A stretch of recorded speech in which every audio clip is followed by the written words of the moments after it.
ஐயனாரப்பன் மற்றும் அவரது கிராமக் காவல் கதை பற்றி உங்களுக்கு தெரியுமா? வாருங்கள் சொல்கிறேன்.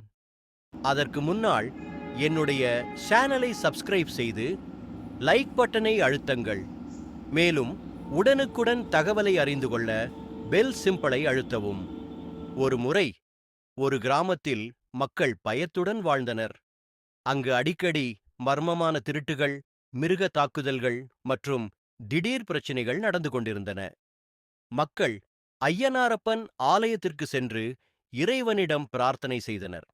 அந்த இரவில் ஐயனாரப்பன் கோவில் பூசாரி கனவில் தோன்றி கூறினார், "நான் உங்கள் கிராமத்தின் காவலராக இருப்பேன். எனது குதிரை வடிவ சிலையை கிராமத்தின் எல்லையில் வைத்து தினமும் தீபம் ஏற்றி வழிபாடு செய்யுங்கள்.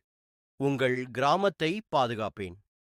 அடுத்த நாள் மக்கள் அவரின் உத்தரவை பின்பற்றி குதிரை மீது அமர்ந்த ஐயனாரப்பன் சிற்பத்தை கிராம எல்லையில் வைத்தனர்.